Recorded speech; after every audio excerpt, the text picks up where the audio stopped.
సంఘటనలు జరగడం గాని, చిన్నప్పటి నుంచి ఆ యొక్క విధానం నాకు అప్పుడు అంత అవగాహన లేక, ఆహా! ఇందాకలే అనిపిచ్చింది కదా! నేను అనుకున్నాను కదా! నా లోపల నుంచి తెలిసింది కదా! నాకు అదే జరిగిందా అని చెప్పేసని అనుకుంటూ ఉండేదాన్ననమాట.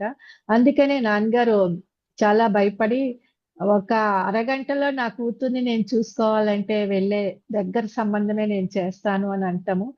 అలాగే ఆయన యొక్క కోరిక, నా కోరిక కూడా డబ్బు అంటే కొద్దిగా మమకారం లేని వ్యక్తి ఎవరైతే ఉంటారో వాళ్ళనే మ్యారేజ్ చేసుకోవాలని చెప్పేసని నేను అనుకోవడం. అలాగా ఈ యొక్క శ్రీనివాస్ వర్మ గారి యొక్క జీవితంలోకి నేను ప్రవేశించడం జరిగింది. అప్పుడు ఆయన ఒకటే చెప్పారనమాట నాన్నగారికి.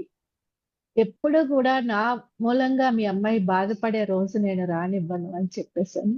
మరి ఆ రోజు ఆయన ఇచ్చినటువంటి మాట ఈ రోజు వరకు కూడా త్రికరణ శుద్ధిగా ఆయన ఆచరిస్తూ వస్తూ ఉన్నారు. ఆయనకి ఎప్పుడైనా సరే నా పైన చిన్న కోపం వచ్చిందా అన్న కూడా అది ఒక ప్రేమతో కూడినటువంటి కోపం అన్నమాట. అంటే